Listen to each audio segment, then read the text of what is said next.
Okay, so I can't full screen this video. So what I was mentioning earlier was we're gonna get a couple of new things. They say around the corner a bunch of times, but hopefully this will be in July. So we'll be getting a season one. We'll be getting season worm walks and beyond all expositions in addition to the current ones that we have, which is really nice. Then we're going to be getting new artifacts as well. Be getting a new rare, epic, legendary. What I was mentioning before the video, my recording got paused, was that I'm trying to speculating what the legendary could possibly cover. It might just be like the Broken Hilt, where it's just a bunch of like whatever passives, and they don't really affect any build specifically. Because like the Dark Sister kind of covers Valor and Fire, and then you have Destruction with the Tunic. The Rhaegar's Ruby covers like Bloodburst, so like those passes already cover the main like build definers of like building stacks and shit like that. So we shall see what it covers. But like I feel like this is probably gonna be Hilt. It's just gonna be a new legendary to add in. But we'll see. Who knows? Maybe this might end up being the most broken thing to ever release, and then everybody's gonna have to chase after it, and when you don't have it, you feel like you're a worthless piece of poopy. Oh, so we'll be getting seasonal quests in addition to the normal quests and side quests that'll be added in. So this will be like a way to get even more levels depending on what they put the level cap at. Since we're not exactly at a level cap yet, we're kind of just restricted on what you can level, but there's not exactly a level cap. And then the Crow's Nest will open up at the bottom Stormlands. We're going there first, finishing up the whole rest of Stormlands, and then going on to the Iron Isles. And then with Altar of Souls, you were getting like more like raid bossy things. It's more like you still have the same 4 people, but it's just more so longer fights. I'm just muting the video and like playing bits of it. But like it basically starts off as like Vindy Season 2. Or the tentacles are smashing on the boat, that kind of thing. If you ever played Vindictus and you played against the Kraken, this first part of the phase you'll get a good feel for. But it's basically the same thing, just the Kraken's not at the end of the part like it was in that where you just wail on the head the whole time. Now this one's more like phased out. You're fighting the tentacles for a bit, dodging them and all this other stuff. And this goes on for a while because this guy sucks. He doesn't know a DPS. He's over here trying to use full, the fourth right click, and then I'm not gonna sit here and just criticize it. I know they're just showcasing it off, not trying to finish it, ASAP. And I guess it's a good thing because like even if you suck at the game, it at least gives you a chance that you can beat it. It'll just take like nearly half an hour, 15 minutes. But no, the fight looks good overall. And this is when they phase into the next phase, where they go up around this like bridge area, and then this wraps around it. And then for some reason, like instead of you hitting it a couple times and it goes away, it just stays there for a good while. But I do like the little poking thing it adds, like little boops, like it just like tries to boop you. Like that's pretty cool. Like it gives it like a little new thing to it because like when Vindictus it didn't explore too much elements of like possible Kraken attacks. It was just more. No way, I think it actually. I'm trying to remember. Did it do like a stab attack? I thought they only do like slaps and smacks. Yeah, I think it was only slaps and smacks.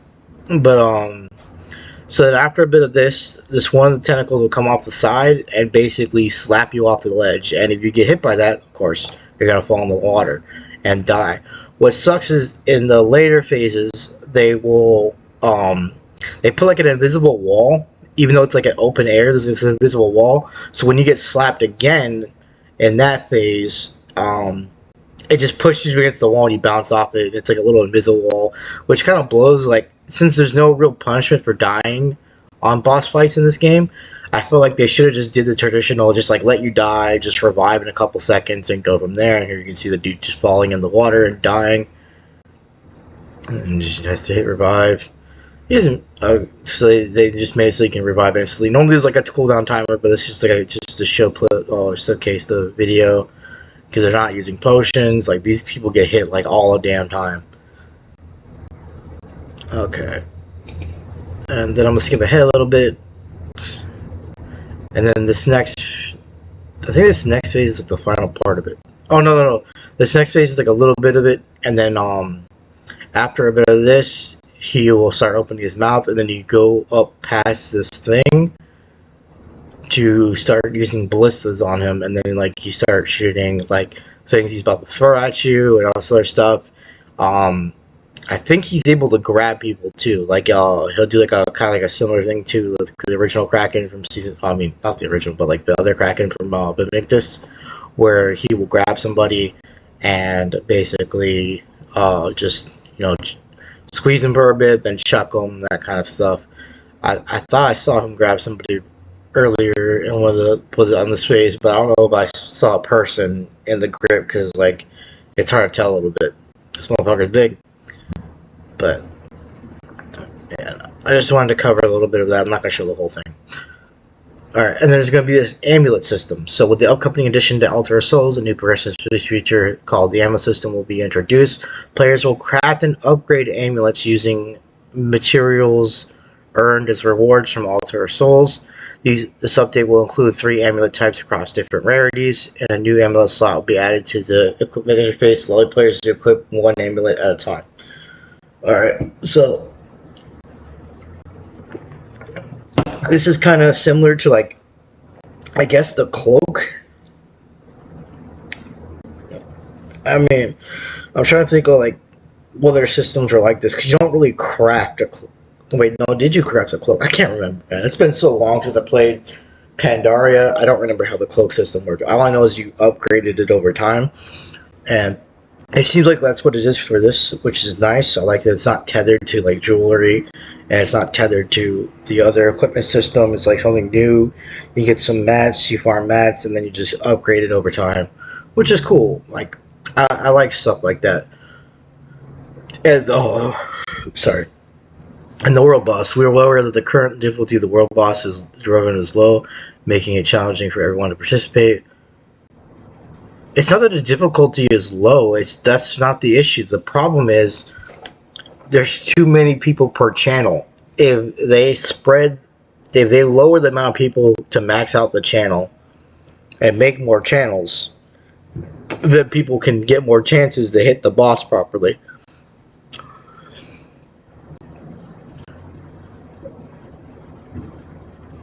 Oh, okay.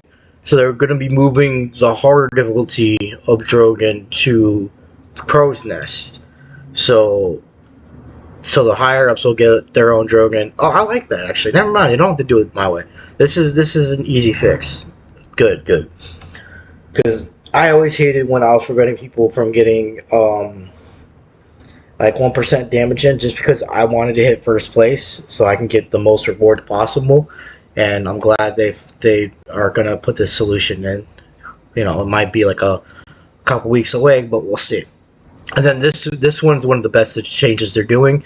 They're doing RP adjustments where the altar memories. This is also including altar souls right here. And beyond the wall expositions will be updated to no longer require RP to claim rewards. And then they'll basically have their own reward counts, like with Drogon. So it's like that's what I was basically saying from the start, is that the Drogon reward count should be the same thing for the other stuff as well. And then you can buy additional reward counts if you want. If not, then just leave it one reward count a day and then refresh daily. Just that alone is fine.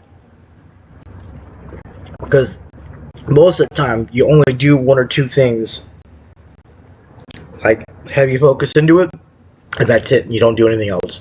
But with the 1 a day counter, you can go back into the older regions and go clear out their stuff, and then clear out the other stuff, and you're grinding stuff to unlock the board and getting more tokens and stuff. But no, this is a good change in the right direction. Hopefully they continue doing this change. So beyond the wall expeditions, you get those without consuming RP, which is the godsend, especially when you hit 40 and you get those 2 guaranteed legendaries. Ooh, that's juicy. And then alter memories. Could you imagine all the people that are gonna be crying about this though? Like, especially like those early access people that are crying about how they got like a worse artifact system, and they're like, "Oh, we want to be compensated." They're gonna be crying about this. Like, "What about my RP? I want my RP back. My RP wasted." That's what they're gonna sound like. I mean, yeah, it sucks that I wasted a bunch of RP when I could have like just not used it if they had the better system out. But like, I don't fucking care. It's just like you just take the bullshit and you just move on. They're fixing it. That's what matters. And then the momentum depending is applied values based on momentum differences were removed in the upcoming updates, which is really, really fucking good because it was retarded how they would go and if you had just a slight difference of momentum, like even like it was 2, if a mob sneezed on you, you were basically dead. And then more support for mobile UI. They're going to try to give it a way. They haven't made a solution for it, but they're going to work on a way to. Okay, so they're going to do some season pass for flexible builds. And then they're going to find a way to make more hardener materials accessible so that way you can re-roll more often. Which I don't really care about. Like, if you get shit rolls, you get shit rolls. Who cares?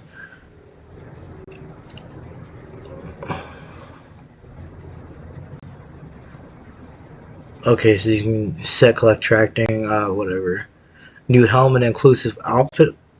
What? Oh, okay, so you can have helmets because we don't need to have helmets with our outfits. Oh, you can. Oh, everyone's already made their alts though. Like they're just putting the system that skip thing just to spit on us. But no, it's looking really, really good. I'm glad they're doing some of these changes. Some of these are better than none of like doing nothing and just saying, oh hey, it sucks, and then just oh well. But no, like the RP adjustment for Alter Memories is good because that way you have that to farm and the boar at the same time, which is nice. So there's more chances to get gear. And then with Beyond the Wall conditions, it helps with your gemstone farming, your gold ore farming, and stuff like that. They're doing pretty alright. It's not the best, but I like playing the game. The game's alright. Alright, I just want to cover all that real quick. Drogon's about to spawn, and I'm gonna go take care of that. Take care, everybody. Peace.